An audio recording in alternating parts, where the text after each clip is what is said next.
Awesome, guys. You're here for day 4. So before I delve in and let you know who we're sharing with you today, yesterday we had Justina all about the boxers. I learned loads. I don't know about you, Claire. What do you think? What did you learn yesterday? 100%. As I said yesterday, like, this isn't a breed I see very often. And just listening to her talking about the breed and how the misconception of them is quite almost clownish, and that they're not that, and that they have so much capabilities in them. I just love the way she explained about the breed itself. It almost made me want one.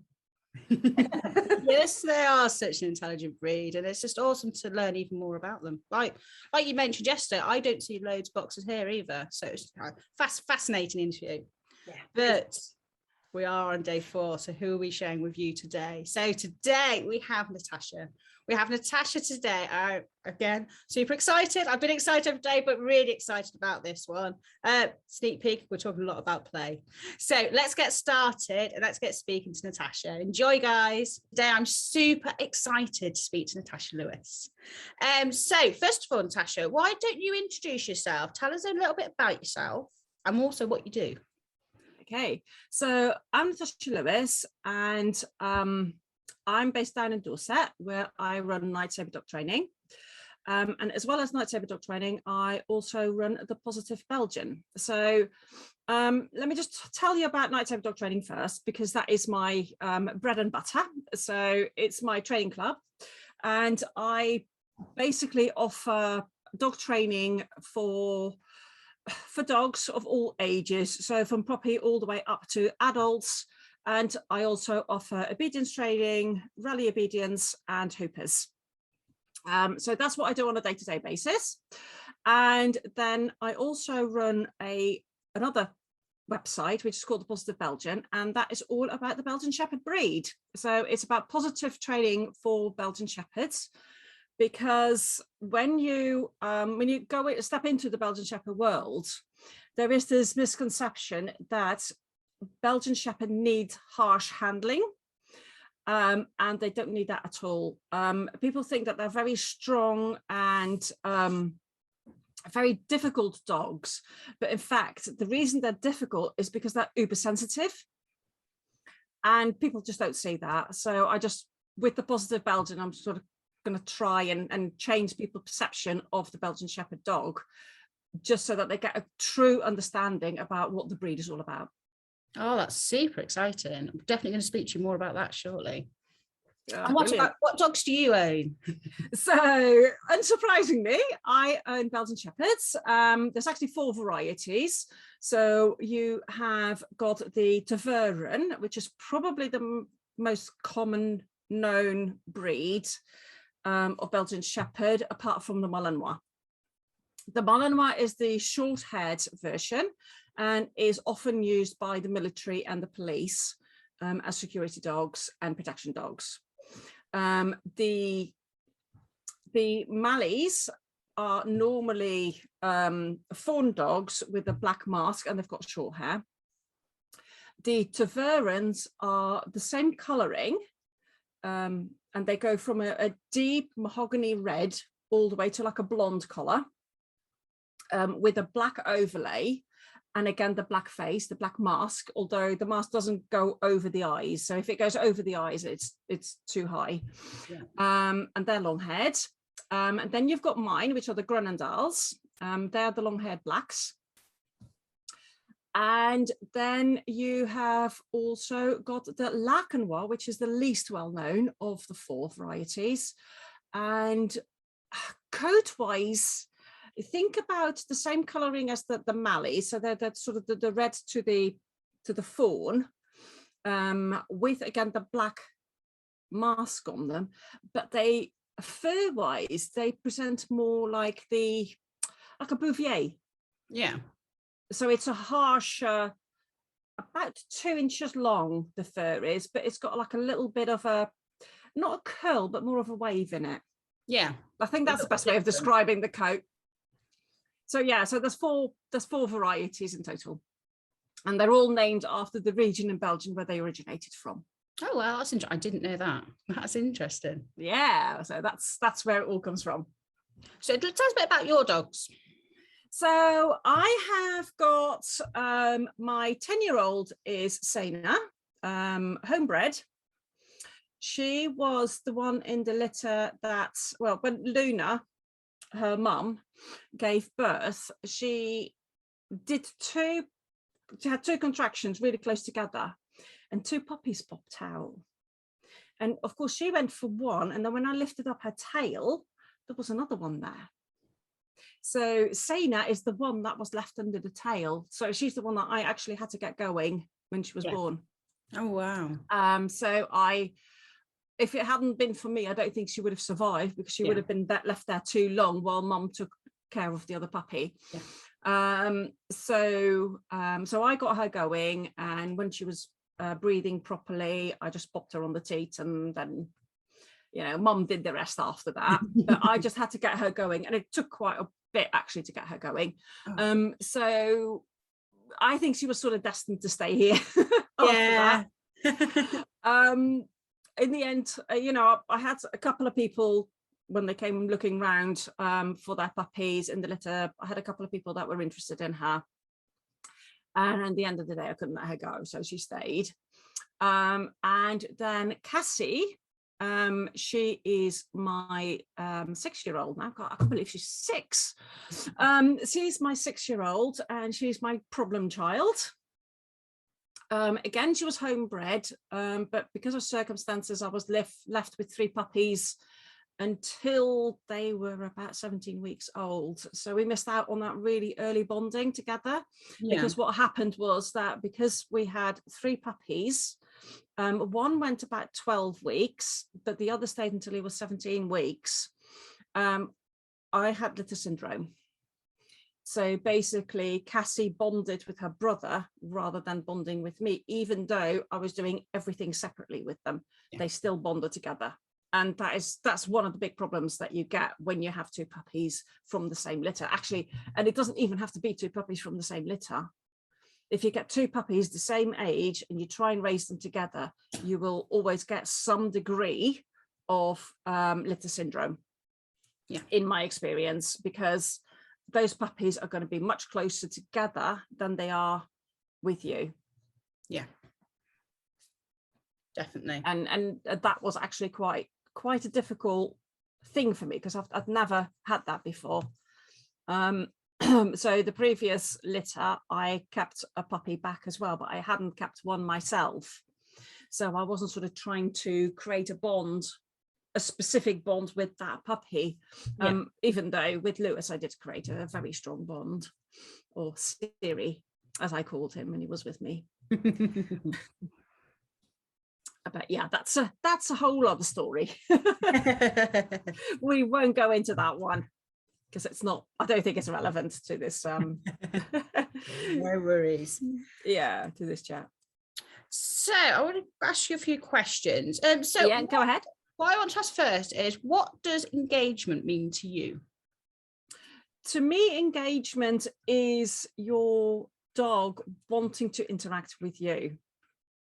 So it's creating a strong bond so that your dog sees you as basically the center of his universe.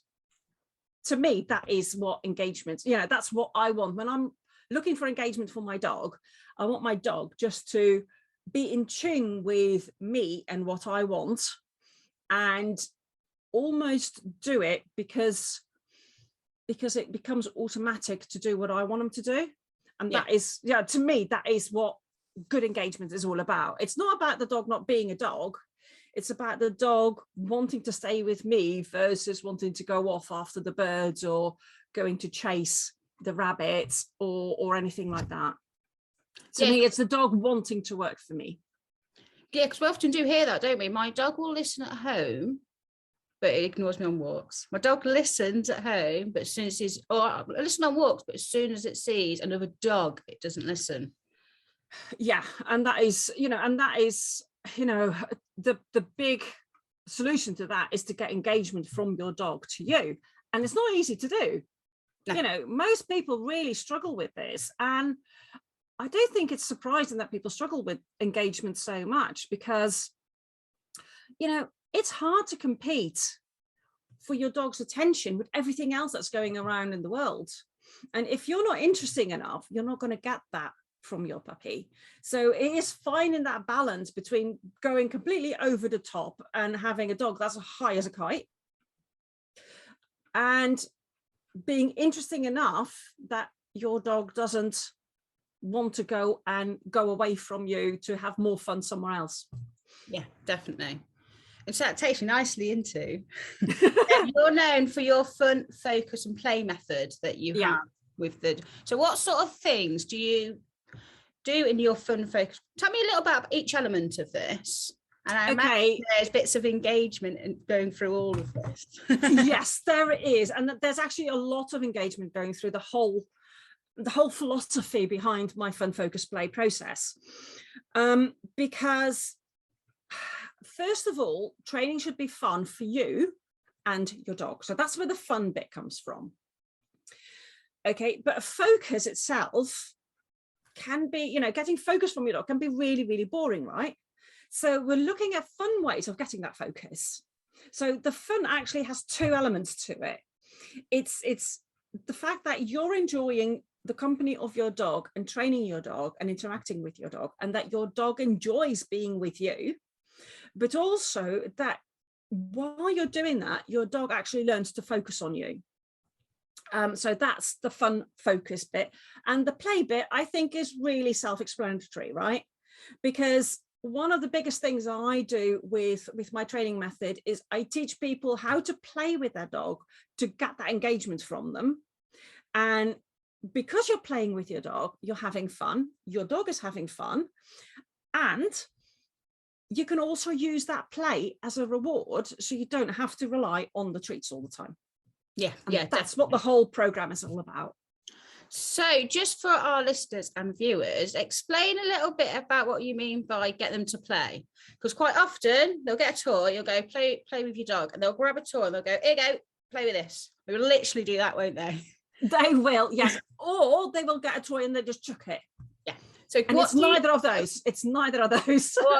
Explain to them then what you mean by play with your dog. So okay, go away from this call with things to have a go at. Yeah, okay. So play, when I say play with your dog, and when I'm talking about play in the way I do play, is that all the play that we do is me playing with my dog. So it's really interactive, and I'm constantly what's the best way? Bear with me a second. I'll just grab a toy. Yeah, it's always easier with a toy in your hand. It's always easier with a toy in your hand to try and explain it. No, just bear with me a second.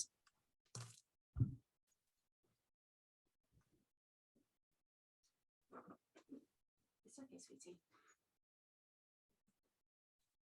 I should just pop in to get a toy, guys. Just to let you all know, we have got dogs in the room, and some of you know that I have got a young puppy who this morning doesn't want to sleep. So if she wakes up, you might all get to meet her.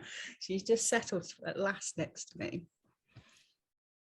And Natasha's going to go through with you how to do some playing. She's going to show you some examples of what she's got as well, which is awesome.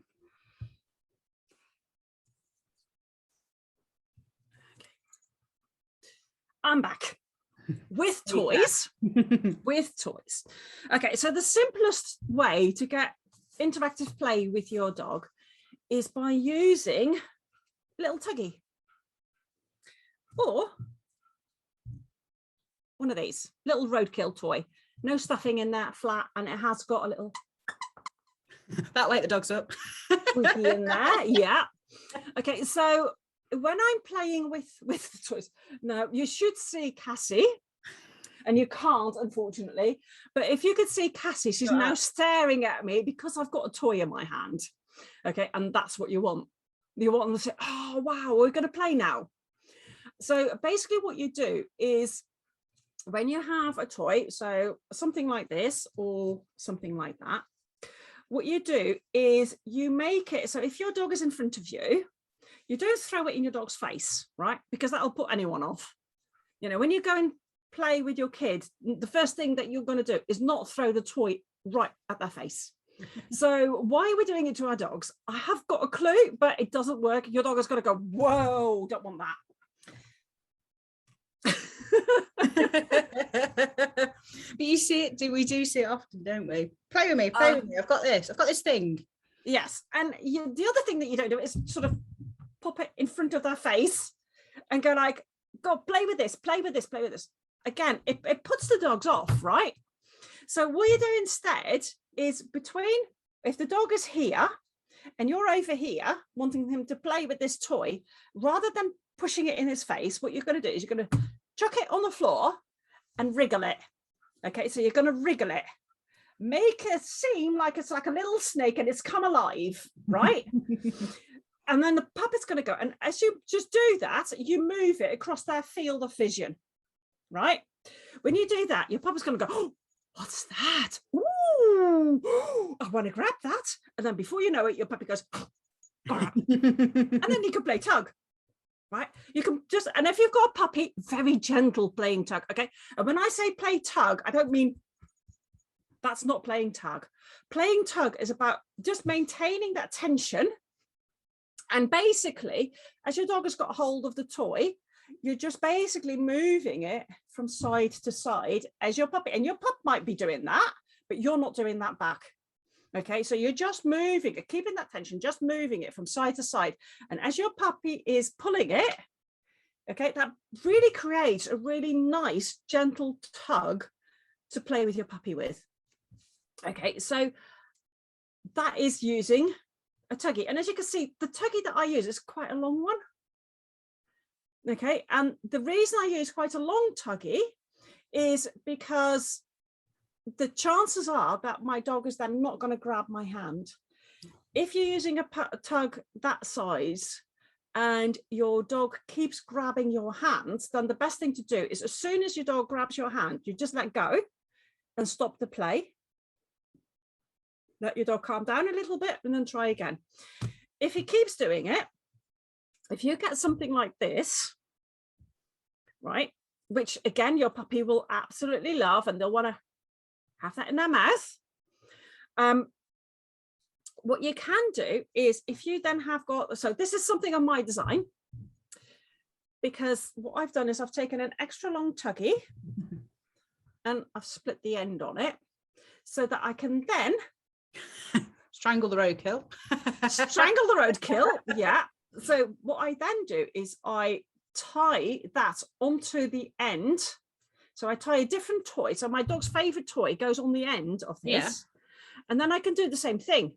So actually it can turn any toy like this into a tuggy and chase toy. Oh, brilliant.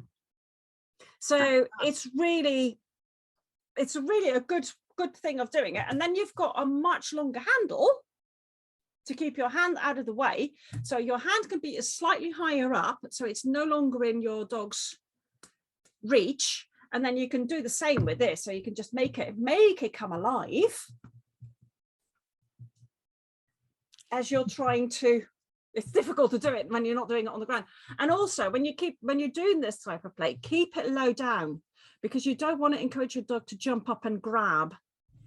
Yeah, which you often quite see is people doing this with the toys. They're doing it up there. Yeah. They're doing it up there. And you don't want to do it up there. It needs to be on the floor.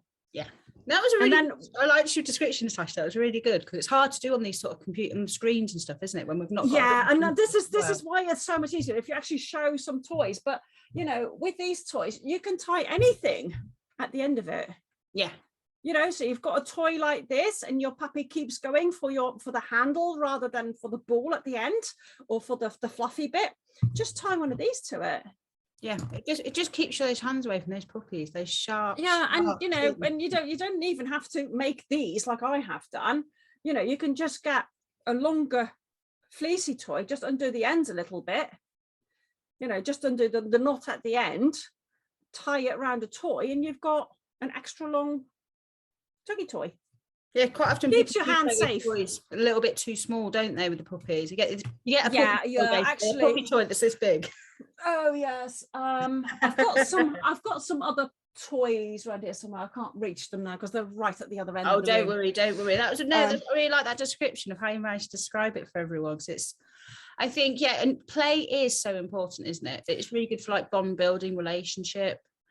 Play is, I think play is one of the fundamentals in dog training. You know, a lot of people are all about using treats and treats and treats, but what I try and do is wean people off the treats and actually go on to using toys rather than treats, because one, you're not always going to have treats with you, but you can always use something that you find, you know, even if you haven't got a specific toy with you, there's always something that you can find that you can use as a little toy. And I wouldn't suggest people use their leads though. Go on, give us some examples then, because I imagine people sort of went, well, I've always got the lead on me.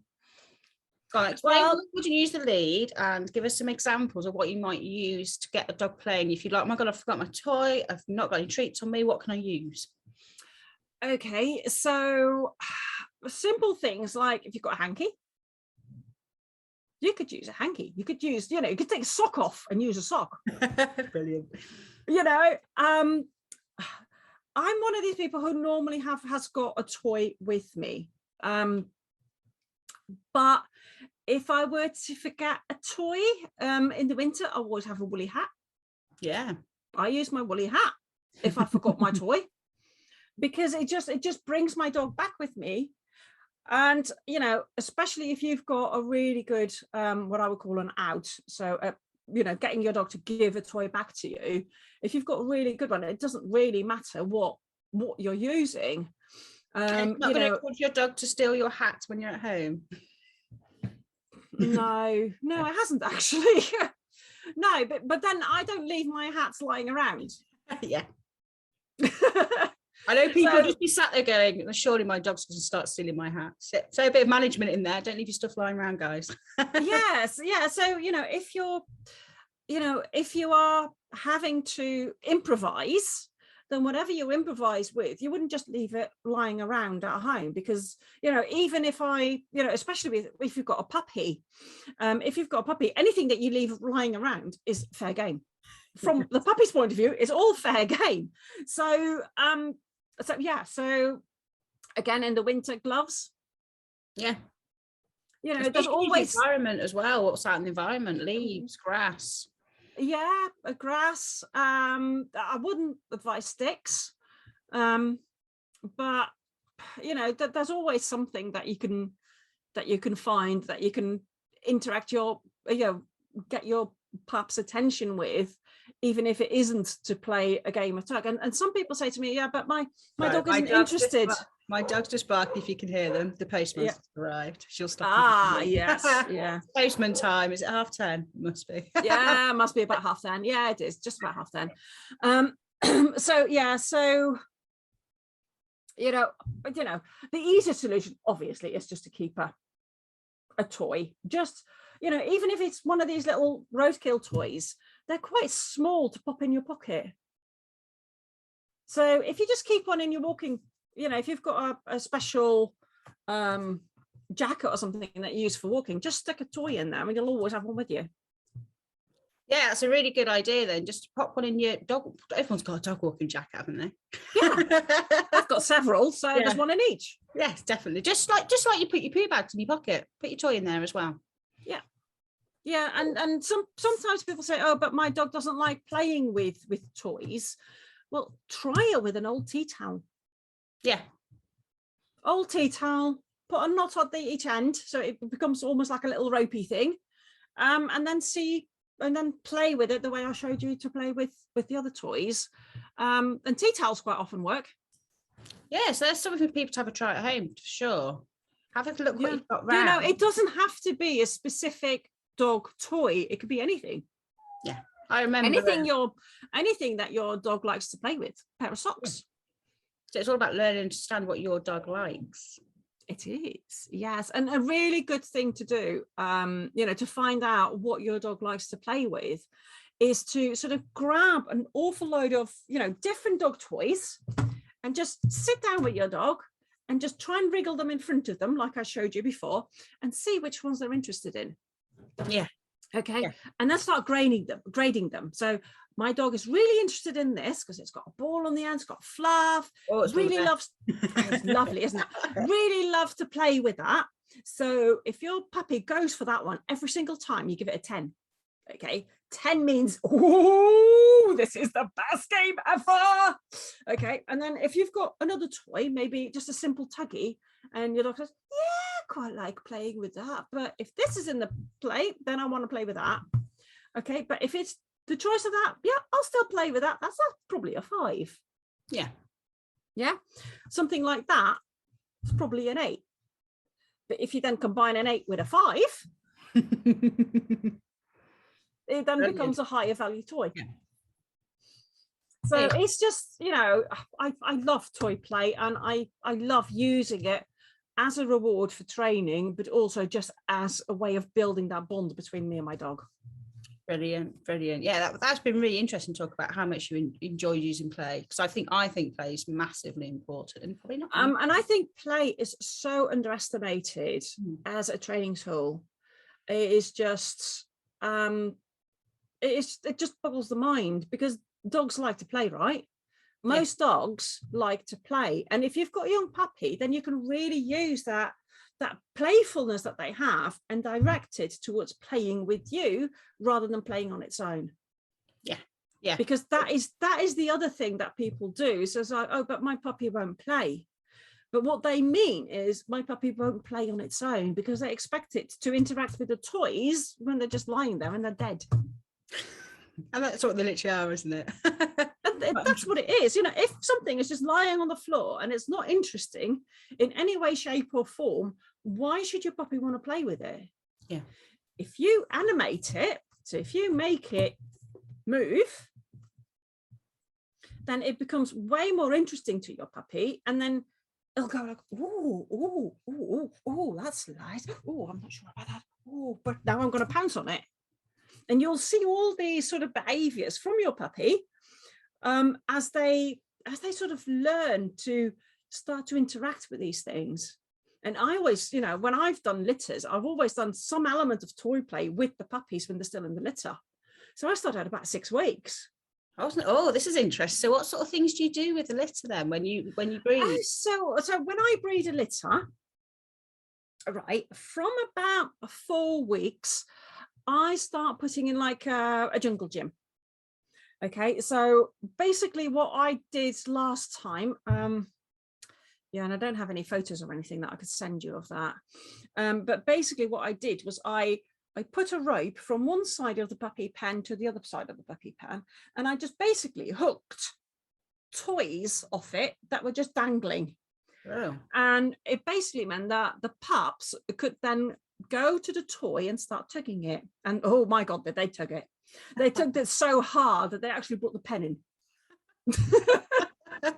So I had to then reconsider that one. So that was probably up for about a week. Okay, and then I started adding in my interaction with those toys. So they'd already been exposed to those toys, because toys like this, they were just hanging down, right? And then pups could just grab them and start pulling them, because that's what puppies want to do. They want to explore. So when they see something, and it was all different textures as well. So there were some bottles, there were some balls, there were soft toys like these, there were like a bitey toys, so like a puppy rings, you know, the plastic puppy biting rings, the teething rings, anything like that on there. And then I also had some cowbells. And oh my God, I think the cowbells, which were just on a normal rope, and it's about 5 cowbells hanging down, and I just hung that on the side of the pen. And they were so popular that as soon as I put them in and they got over the initial fright of the bells, oh my God, they didn't stop ringing them. I bet that drove you nuts. Oh yes, it drove us nuts. So in the end, they were just in there for a couple of hours a day, and then we had to take them up again, because otherwise it just drove us up the wall, because there was always one of the puppies was always ringing those bells. Oh wow. Gosh, it sounds like so when the cowbells, they were like, you know, that kind of size. So, you know, they were quite loud. So they must have been pretty loud, mustn't they? Oh yes. Yeah, you could hear it outside if you stood outside. I'm sure people, you know, when they were walking past our cottage were thinking like, oh my God, what the hell is going on in there? But I sort of started that from about 4 weeks of age and introducing those things. So every day I'd sort of introduce something different for the puppies to do. So by the time they got to about 5.5, 6 weeks, I then started adding in a little bit of the play that I just talked about, but really gentle, right? Because, you know, that tiny, tiny puppies, you can't just whip them from one side to the other. So it's a case of them biting onto a toy, me just grabbing the end of it and just very gently putting a little bit of pressure on it, and then they learn to pull back a little bit, and then let them win it. And that's also a really important part on the play, is to make sure that your puppy wins, right? 95% of the time your puppy wins, not the other way around. Because if you do it the other way around, your puppy says, well, this is no fun, I never win. Yeah, and then they give up and they go off. So winning is part of building that bond with your puppy, where he says, like, okay, I can play with you and I can win. And when I win, I will bring the toy back to you because I want to play again. If you don't let your puppy win, when he's got that toy, he'll be off with it and he won't come back. Play a keep away. Yeah, he will play keep away because he knows that as soon as you've got that toy again, you'll win again. So, you know, I always say, you know, 95% of the time, let your puppy win. 5% of the time, yeah, you might win, but let your puppy win the majority of the games, because otherwise it's just no fun. It's like, you know, if you're playing a board game with someone, right, and that person, or even a game of cards, and that person always wins, do you want to play with that person? God, no. You get do you? Exactly. Nice to win, isn't it? It is just nice to win. It gives you that sort of that spike in is it dopamine? Serotonin? Dopamine, yeah. Dopamine, isn't it? Yeah. It gives you that spike in dopamine. It makes you feel good. So if you keep that, and if you make your puppy feel good around you all the time, then your puppy is much more likely to engage with you. And you're setting these puppies up for great success, for building that connection when they go onto their new homes, doing all these different things with them, building up to already have some play ready to go. Yes, yeah, and it's then very sad when you do send them to a home and then they don't play with the puppy, because the puppy has been actually primed to be that perfect companion. And you know, I know not everybody will be doing it the same way as I do. But you know, for me, it is so important to get that puppy off to the absolute brilliant start that they need, and for the people that the puppy goes to then, you know, continue on with that work. And when they do that, then the resulting puppy that they get is so much more than what they have actually ever wanted.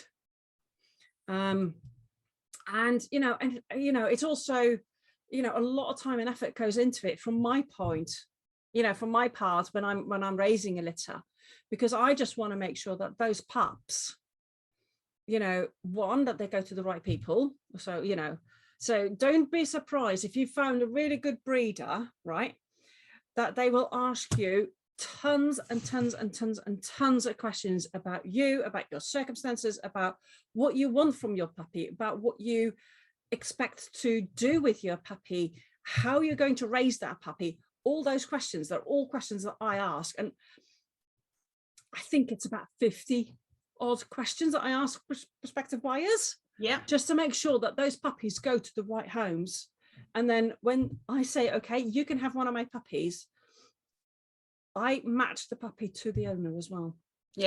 I don't actually let puppy owners, potential puppy buyers pick the puppy, because I've spent all that time, you know, I've spent 8 weeks with these puppies, sometimes even longer, but I've spent 8 weeks with these puppies, and I know their personalities in and out, right? And I can tell, once I've met you a few times, I can tell what puppy would be best for you.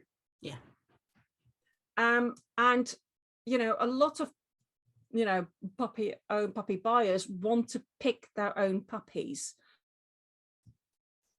to be led by the...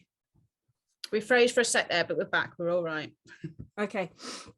So where were we?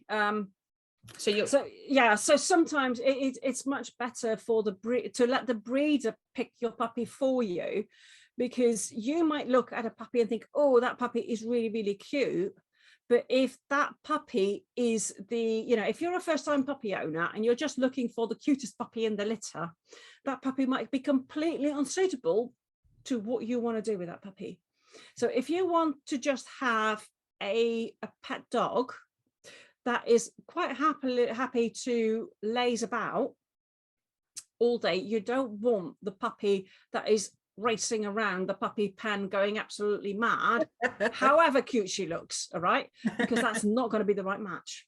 No. And that's really interesting how you match them up as well. And it happens quite a lot, doesn't it? And you should be. Yeah. And I think that if I go to a breeder, right, and I know my situation is a little bit different, because obviously I'm a dog trainer. I'm a very experienced breeder myself. I'm an experienced person when it comes to dogs.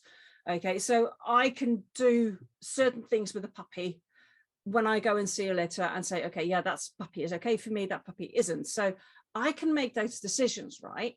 Because I can tell in quite a short space of time, say 20 minutes, what each puppy's personality is going to be like, right? But that experience has taught me how to suss that out. Whereas a normal puppy owner, right, they haven't got that knowledge behind them, they haven't got that experience, so they can't make those choices. So if I go to a breeder, and if I were an inexperienced dog owner, if I go to a breeder and they say, oh, I'll just pick whichever one you want, I would be a little bit like, okay, but what are the personalities like? Which puppy is going to fit best with me? If you ask those questions and that breeder can't answer your questions and can't steer you towards a specific puppy, then I would say walk away. Yeah, definitely. Because it's not worth you ending up with the wrong puppy. No, you've got these dogs for a long time, hopefully. Yeah.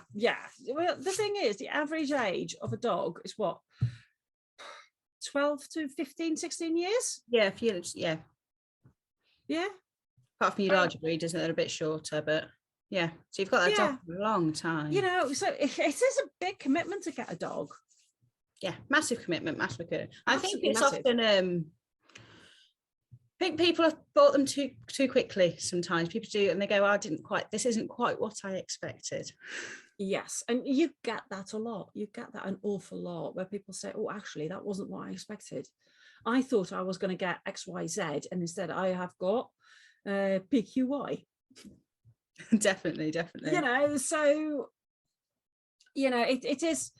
it's your breeder should be knowledgeable enough to be able to point you towards the puppies that would suit your circumstances and what you want for that puppy the best.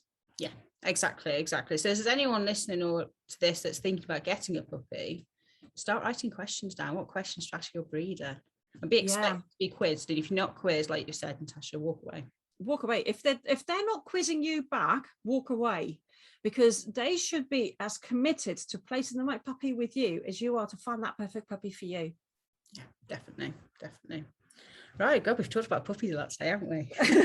Tell you what, you actually have a couple of books for puppies, don't you? So you've got one about the distracted puppy, how to keep. I presume it's going to be about engagement.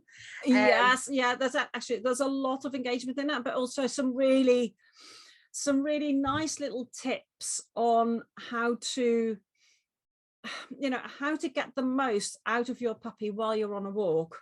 So for instance, share this with our viewers, definitely. Yeah, so for instance, if you've struggled with getting your puppy back when you're out on a walk, so it's not just about lead walking, that little book, it's about just the dog walk in general, right? So if your puppy is really struggling and pulling on the lead because she wants to go and see what that leaf is fluttering about over there, or there's some noise in the undergrowth, I wonder what that is. Puppies are inquisitive, right? They want to explore. when your puppy is in that mode, there is no point in asking your puppy to walk on a nice loose lead, right? Because they're just not going to they're not going to be able to do it. So when you are doing that, so basically what I do is I use a 2-point system when I do loose lead walking, right? If I clip the lead on the back of the harness, because I use harnesses for puppies, because I don't like having restrictions on the neck, because the necks are so easily damaged. You know, so I like to keep my puppies' necks free from any pressure.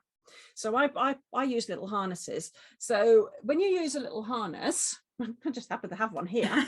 Okay, so you've got a harness. If you've got a harness with a ring on the back, and a ring on the harness that is for people, because okay, so the best harness to get is a Y-shaped harness. And what we mean when we say Y-shaped is that this top here, look, it looks like a Y, doesn't it? It looks like a Y, and basically the dog's head goes through that bit, and then this bit here goes underneath the in between the front legs, and then round the barrel, and then meets up with the top bits here. Right, I haven't got Jack here, so I can't show you on Jack. Don't worry. Jack is my stuffy. Okay, but when I walk my dogs, right, when my dog is distracted, I will always use the back ring.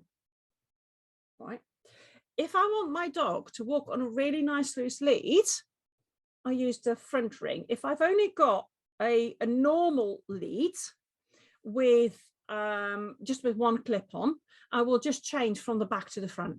Yeah. Right. And then once it's clipped on the front, I'm actually actively teaching my puppy to stay by my side. Okay, so I don't let her wander off and then try and get her back. I will actually keep rewarding her for staying by my side. So it's always worth grabbing extra treats and keeping them in your pocket, so that once your puppy is walking nicely next to you, you can reward it. If it wanders off, you just stop, use a treat to get the puppy back into position, and then feed her for being in that position. And whenever she's in the right position, I always use 3 treats to reward that position before I start moving again. Go on, why do you use 3 treats? The reason I use 3 treats is because the more rewards I give my puppy for being in the right position, the more likely she is to stay there. Absolutely. So that's the reason why I do the 3 treating. Yeah. Okay, so if my puppy is in, I want to explore everything that I see, I just clip it on the back and just let her do whatever she wants to do. On the back, she can pull. Yeah. She can drag me from place to place. I don't care. But as soon as I engage that front clip, that front ring, that means, okay, we're going to do some serious work now. Yeah, nice and clear to the puppies. And it becomes really nice and clear. And if you've got a double-ended lead, so a proper training lead, which has got the 2 clips, one at the front on either end of the lead, you know, when in exploring mode, you just use the back one. But then when you want to go to loose lead walking, you just clip the other end of the lead onto the front. Yeah. So you then actually, when you do that, you actually get your puppy much better in balance than if you just use the front. But I know some people don't want to do the, you know, complicated training leads because they've got 2 clips and what the hell do I do with them? But yeah, so that's how I normally teach my loose lead walking anyway, to my students. So that when your puppy's really distracted, just clip it on the back. When you need to make sure that your puppy is by your side and not dragging you all over the place.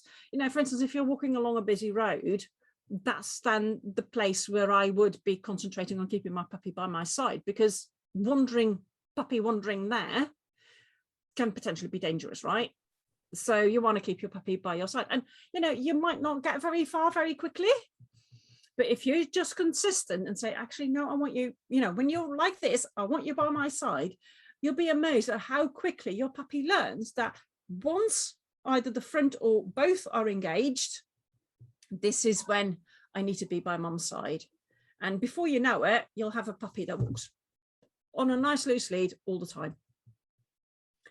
Now, on the other side is that if you've got a puppy that is distracted when it's off the lead, you know, use the play to keep your puppy with you.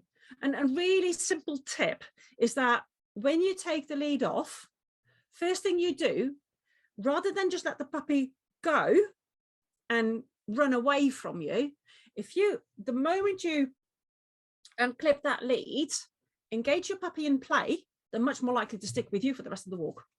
Brilliant. And then every now and again, when your puppy comes back, you just play again.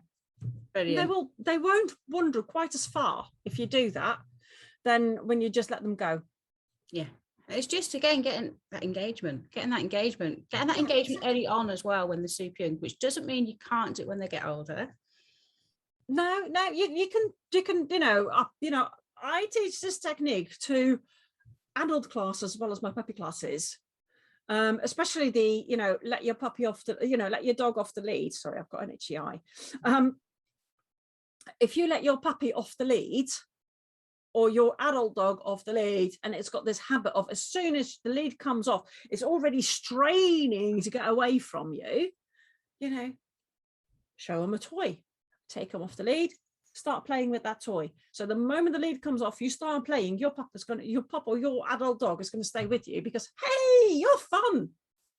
I want to hang around you. You're fun. You're cool.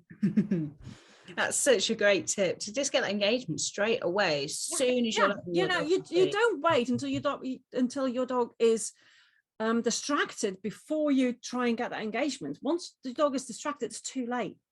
Yeah, you need to get that focus on you and that engagement with your dog before your dog decides to bugger off. Definitely. To say it politely. And they do. And quite often you see people at the park, don't you, with their like hands out here trying to let the dogs off lead because the dog's just desperate to get off and go. Yeah, and actually, and then releasing them is the greatest reward you could give them for pulling. Yeah. There you go. I've got so many questions for you. We're not going to get through all of them. But you do have a book all about pulling, don't you? Yes. No Pulling Allowed. No Pulling Allowed is my book about, that book is aimed at people who've already got a problem with pulling, right?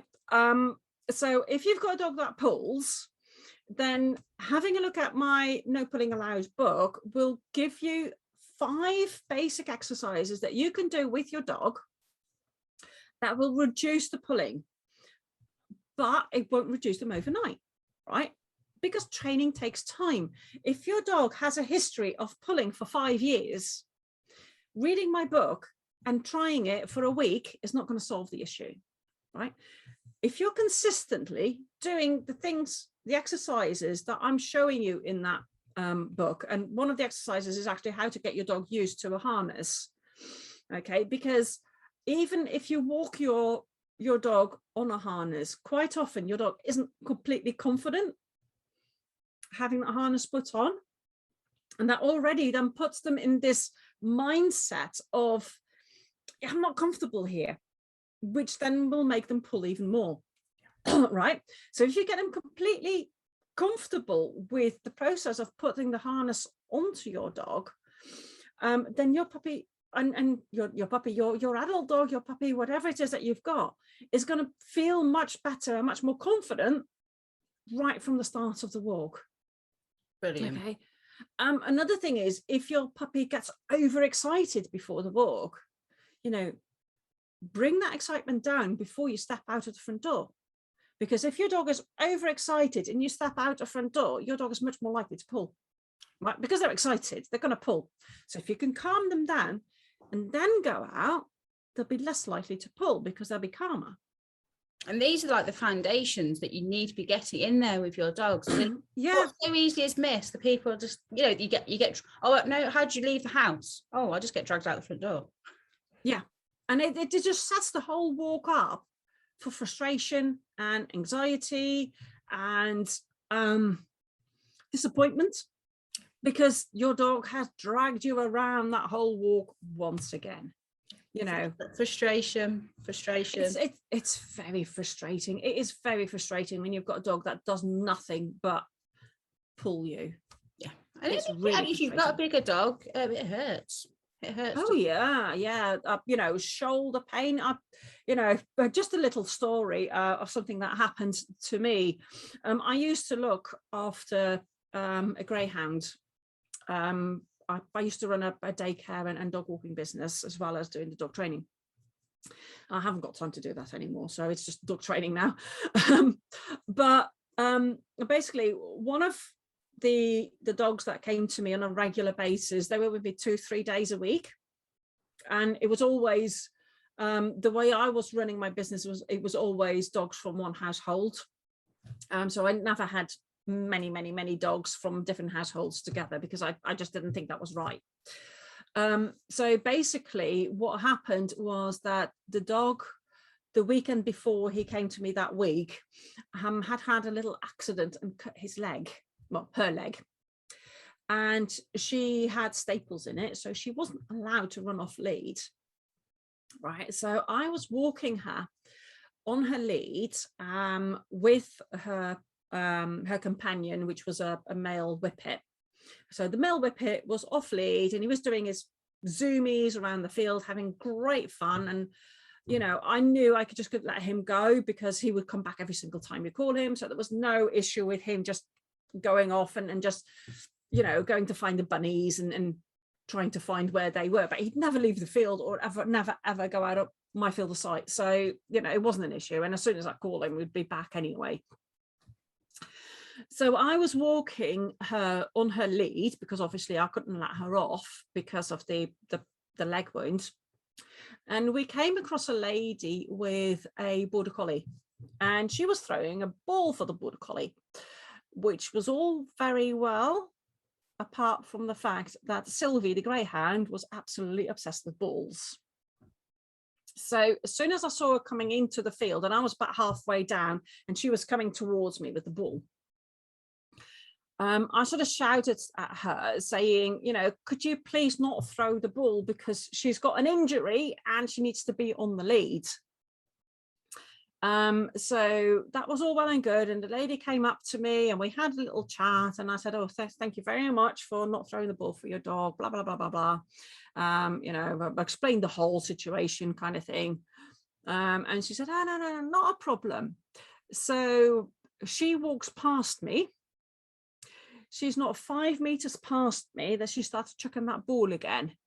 Guess what happened?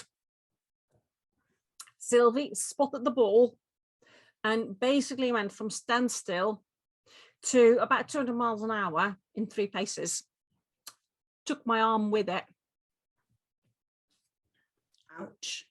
So she hit the end of the lead. My arm came out of its socket and then sprung back in. Oh. But it was very, very painful. I imagine very painful. really and painful. Very, very painful. I was lucky that he went back in, but everything was stretched. So it was basically like a dislocated shoulder. It's making me cringe just thinking about it. Yeah. But this is the kind of thing that happens, you know, and, you know, no matter how careful you are also reliant on other people doing the right thing, especially in situations like that. So actually I was out of action for about 3 months with that. My goodness. To get it to heal properly, and had to have physio and all sorts just to get it all to come back. But it was very, very painful, and it was that shoulder as well. Just sound very painful, bless you. It was very painful. It's just so important to get, you know, getting like your book, that's brilliant, to get them walking by your side. Yeah, and it's you know, it's got like little exercises, how to get your dog to come next to you and stay there, and then do the 3 treats thing. And then, you know, what I would do is throw another treat out to get the dog to go out again when you're practicing. But you know, when you're out on a walk and your dog goes ahead of you, right, you stop, you do that exercise to get them back to your side. It's no good just doing it in your garden and getting your dog to do it in the garden and then not practice when you're out and about. Okay, so, you know, when you do follow those tips that are in my book, you will get a really good understanding of, you know, of the individual elements. Because what I like to do is, when I look at dog walking, right, I don't look at walking on a nice loose lead as a whole, right? I look at it and saying, okay, which elements does that break down into? And then I teach those elements separately, and in the end, put it all together.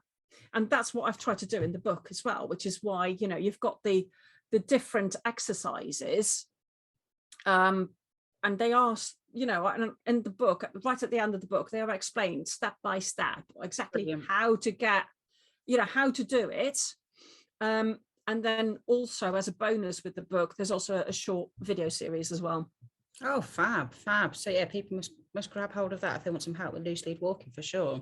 So that's that book. And then at the moment I'm in the process of writing a puppy version of the book, which basically, what I do in that book is basically take you through the process that I use to teach my dogs to walk on a nice loose lead from the moment they come home. Okay, so I started at 8 weeks old. So when I get my puppy at 8 weeks, I actually start doing exercises with them that will help me reach my goal of teaching them to walk on a nice loose lead right from the word go. Oh, fabulous. I wish we had more time to talk about all these different things that you're doing, Natasha. Honestly, if we had I could sit here all day and talk to you. We've not even touched on the Positive Belgian site that you've set up.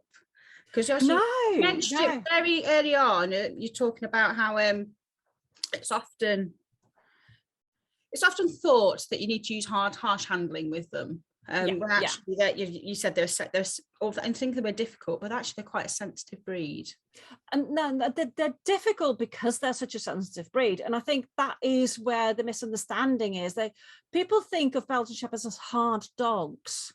Because they're used by the military, because they're used by the police, they think like, you know, they are these really butch, cool dudes of dogs, right, that go and apprehend bad guys, right? Yeah. You know, if you have ever seen the video that the Belgian police put out, oh gosh, it must have been about 15 years ago, where you have a Mali just basically on an exercise going over the top of a car to go and apprehend a criminal. It is bloody amazing. And it gives the impression that these dogs are really hard biters, that they are hard in character. And they're not at all. They are the most sensitive souls you'll ever come across in the dog world, right? They are uber sensitive, and they form really strong bonds with one person, right? But because they have this reputation of being a badass dog, because of the work that they do, people think that you cannot train them using reward-based training methods or play training methods. Yeah. And they are so trainable when you use the right method to teach them, right? Give us a couple of examples of some of the like foundation stuff maybe you do with them. So would it be the play you talked about earlier? Yeah, so you use the play that I talked about earlier. You use, basically, you really spend a lot of time to get focus on you. Okay, with a Belgian, you want them to focus on you. You don't want them focused outwards unless you want them to focus outwards, because they are a guarding breed, right? So if you encourage that guarding behavior, you are gonna get a dog that is constantly on edge, constantly wanting to, you know, survey the environment. Where is the threat coming from next? Okay, and you don't actually want them to think about where's the threat coming from next. You want them to think like everything is okay. Oh, there's something wrong there. Okay, that's the kind of guarding that you want. You know, you want them to recognize danger when it's there, but you don't want them to be on edge all the time. Yeah. And that is, I think that is where a lot of people go wrong, is that they don't understand that about how to train a guarding breed, right? Because you don't actually need to train it. They go and train the guarding side of the Belgian Shepherd rather than just leaving it alone. Because that dog has got this innate instinct to guard when it's needed. But if we let them, especially as puppies, if we let them obsess about guarding, then they become really difficult to handle because they're always on alert, which is why you need to teach them that focus on you, but they will still be in the back of their mind, still be thinking like, is there any danger? Is there any danger? Is there any danger? And that's really difficult, you know, when you don't understand that bit about the breed, you get that, you know, you get that misconception that these dogs are really hard ass, and then people start using aversives like prong collars, like e-collars. Explain what they are in case people don't know what they are. Okay, so a prong collar is basically a metal collar that tightens on the dog's neck, and they have like these two prongs on each link. There's like two prongs sticking out, like that. Yeah.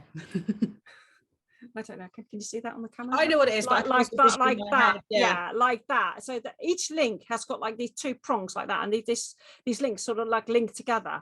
And what happens is that when it goes around the dog's neck, and if it's then used to correct the dog, so a sharp tug is given on that, those pins actually just come closer together, and they basically just pinch the skin in between those two prongs. So those two prongs and those two prongs, which of course is discomfort, and it can cause pain, especially if it's done incorrectly. And most people who use these collars don't know how to use them correctly, not to cause that pain. Also, if they are not on the right part of the neck, they don't work. So there is a lot of things that people need to know about these collars before you can actually use them correctly. And e-collars are basically electronic collars that give some sort of a current through the collar, which then goes into shock, isn't it? It's like an electric shock. Yeah, I was trying to put it a little bit politer than that, but it basically, whenever the owner then, you know, pushes the button, if the dog is misbehaving, for instance, they push the button and then the dog gets a shock, which is then supposed to stop that behavior from happening. The problem with those collars is that while it can correct the behavior while it's going on, it doesn't actually tell the dog what to do instead. So it's like telling your dog no and then not giving them any further information. And as humans, if you told me no, I'd go, oh, what do you want me to do instead? Yeah, and this is what we need to tell our dogs. So if we say to our dogs, no, you can't do that, we need to tell them what they have to do instead. Because if we don't, your dog is going to make a different choice, and it's probably going to be just as inappropriate as the choices was making what you actually corrected them for. So, and because Belgian Shepherds are so incredibly sensitive, you can either get, you know, if you use this too often, you can either get one of two reactions.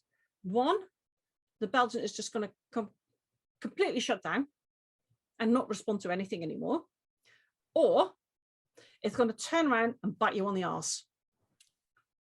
One of those two. Yeah. If you know how to use it correctly, then it's slightly different. But like I said, most people don't. Yeah. And the general public don't know how to use it. You know, those people who train these dogs for the military, who train these dogs as protection dogs, they probably have got a better understanding how to use those tools. But then, you know, when you, for instance, when you see them on Facebook groups within the Belgian Shepherd community, you know, if someone talks about their dog pulling on the lead, the first thing, and I can guarantee that one of the first answers will be pop a prong collar on that dog and correct it every time it starts pulling. And there are so much better ways of doing it, because if you do that to the wrong Belgian, he's going to have you. And which is why you've created your Positive Belgian website, isn't it? Yes, it is. Yeah. So my aim with that website is to give people an alternative, a positive alternative on how to train their Belgian Shepherds, and I've been training Belgian Shepherds and I've been owning and breeding Belgian Shepherds for over 17 years. So I've got a lot of experience with the breed. And, and I have never, ever had to use any of these methods to get my dogs to do what I need them to do. And, even with Cassie, who is I called her my problem child before because she is dog reactive, right? And she became dog reactive because she was attacked by some other dogs, okay, at a very impressionable young age. And unfortunately with Belgian Shepherds, is they don't seem to forget. They don't seem to forget. They know exactly what type of dog it was that did that to them. And the more negative experiences they are, they escalate their own behavior, right? So she's an awful lot better than she was now. And I can take her for a walk on her own, and I can walk her around loads and loads of dogs, and she will not react at all now. Wow. But it's taken a long, long time. I only let her off lead if I know there's nobody else about, because I know that if she's off lead and a particular breed of dog comes over the ridge of a hill or something, if it is one of the breeds of dogs that actually went for her, she will be over there and she'll be pinning it to the floor. And because she got such an extreme reaction to that, I tend to err on the side of caution and keep her on the lead most of the time. So probably about 80% of the walks that I do with her now are on lead walks. That doesn't mean that she doesn't get any off lead time at all, because she does, because there are fields that we go in that I know I can see exactly when someone comes into the fields, and as long as it's a certain distance away, I know I can get her back. So it has improved, but if someone were to shoot up on her right in front of her, then I can't guarantee that she's not going to go in and go for that dog. Yeah, it just takes time, especially reactivity. I've had a reactive dog. It just takes time. It takes a lot. It does take a lot of time. It takes a lot of effort, and actually, if we can avoid that from happening. Yes, so going back to what we were talking about earlier. Yeah, so if we can avoid that from happening by having that engagement from your dog from the word go, then unless something really unfortunately happens, like what happened with Cassie, where the dog actually came onto us and she was on the lead, so she was restricted in what she could do to defend herself. And like I said, and it was a very impressionable age as well, because she was 18 months old, which is the most terrible time for it to happen to a Belgian, because they go, I haven't seen this in any other breed, but the Belgians seem to go through like a sensitive period again at about 18 months. Yeah. And because the way Belgians are, if something negative happens within that time frame, it does cause quite a lot of issues. It can cause an awful lot of issues, and that's what happened with Cassie. But yeah, if we're getting this right, like we said, getting this right from the start, like we talked about today, getting the engagement and stuff. Yeah. Well, I had that, but unfortunately, we had. And the thing is, really you cannot control other people, right? Because soon after that initial incident happened, I was down at the river playing with them in the river, throwing balls for them, and all of a sudden this collie came and just went for her. Oh, God bless her. So 2 incidents, not even just one. No, it was 2 incidents, which I think is why her reactions now got so strong.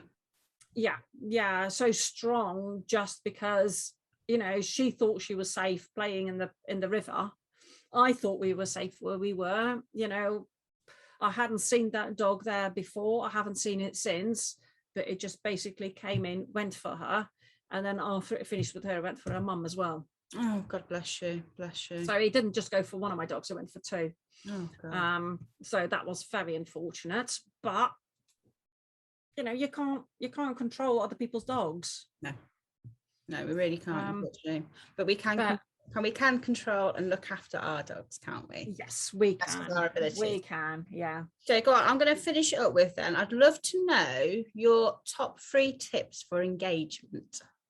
How to get engagement and connection with your dogs, whether it's your dogs you're doing or maybe you're helping a client. Okay, so with my own dogs, I think we talked about all the things that I do anyway with my dogs. So, you know, it's the play with my dogs. It's getting that focus from them when I need it. But with a client's dogs, it's always a little bit different, isn't it?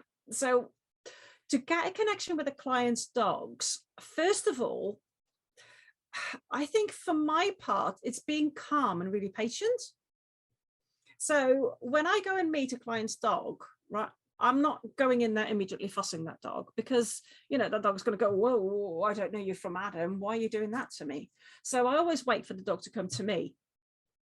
Right. When the dog comes to me, that's then when I start to engage with the dog.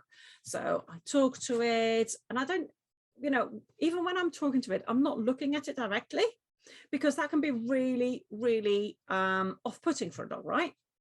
Staring in its eye, actually, in doggy language, if you've got 2 dogs staring each other in the eye, it's really aggressive behavior, right? So don't stare a dog in their eyes unless you know their dog really well and the dog is really comfortable with you. You don't look it in the eye, because it will pop the dog's defenses up. And then what I next do is to try and get a little bit of an engagement between me and the dog. Is I might throw a few treats out. If that dog is ready and happy to go and get those treats from the floor and then come back to me, I might then offer it a treat from my hand, just to see how that dog is reacting to my presence. Yeah.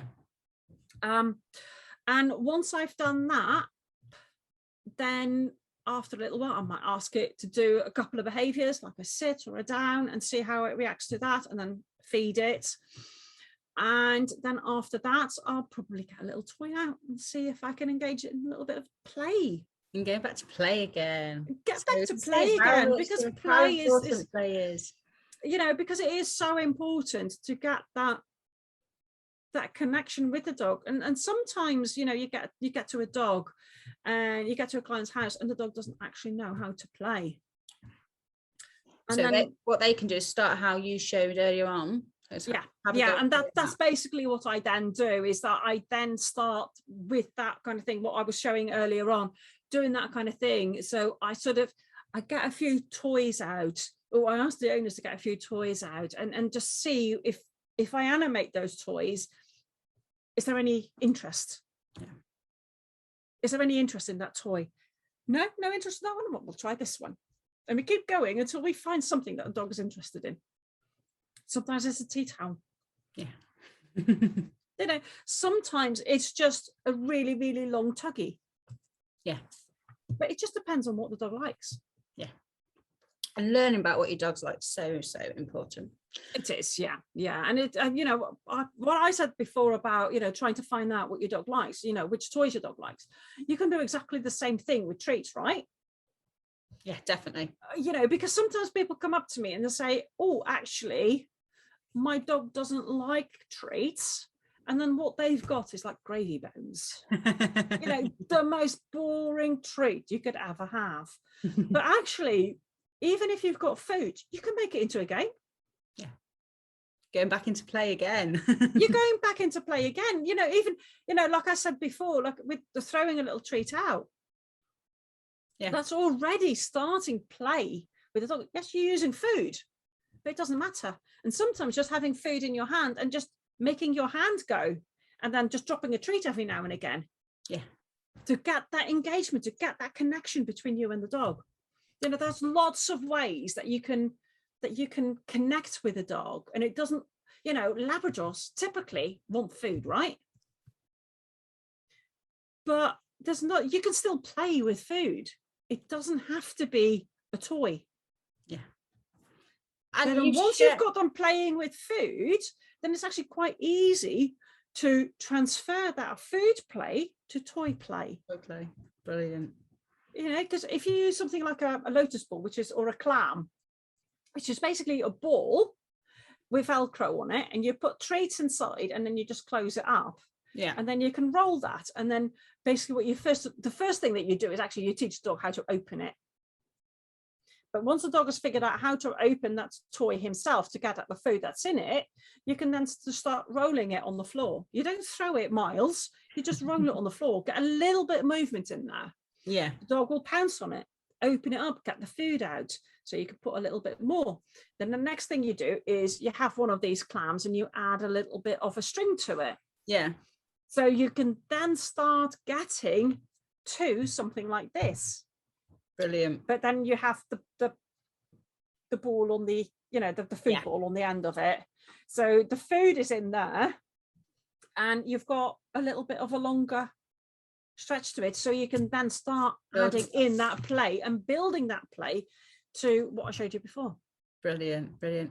Oh, thank you. You've shared so many ideas today. People are going to be going away. I don't know which one to start first, but you have to watch. Yeah, that's got to write them down. Hope you've all written it down. Maybe I have to put a note, make sure people have got notepads to write some notes down for this one. Yeah. So thank you for so much today. It's been really interesting. What I want to know though is how can people find out more about you and where can they go look? For example, we talked about your books and stuff. Can you share your websites and everything with us? Yeah. Okay. So my my normal website, so the one for my dog training side, is funfocusplay.com. So that's nice and easy. It used to be nightsaberdogtraining.co.uk, but it was so long. I thought because I've got my Fun Focus Play program and my Fun Focus Play, as the philosophy, the system that I use, I thought it just makes sense making that the website. So that's what I've done. So it's funfocusplay.com. So that's just the general training site. And then the site specifically for the Belgian Shepherd is thepositivebelgian.com. Brilliant, brilliant. So that's the best place to find me. My book can be bought either direct from my Fun Focus Play website, or people can get a copy of Amazon. Fabulous, fabulous. And my new book, once it's out, the one with from the puppies, that will go on both of those websites as well. So it'll be able this year. Hopefully, hopefully, like I said to you before, we're actually in the middle of a move, so so it just depends on how that goes. But hopefully, I'll be able to finish it off and get it out for Christmas. Yeah, that's the plan. Christmas presents, guys. Yes, that's the plan anyway. So the plan is to bring it out by the end of November. Brilliant, brilliant. So keep your eyes but out. Yeah, we need to. I need to redo a couple of chapters because I'm not happy with them. But once that's done, it can go to the editor and all the other bits and pieces can be done. And then hopefully we'll be able to release it towards the end of November. Super exciting. So people have to keep an eye out for that when that's released. Cool. Yes. So thanks again for today. You know where you can find out more about Natasha now, because we just shared it with you. Have a super day, guys, and thanks for coming. Well, thank you for having me. You're very welcome. We'll see you soon.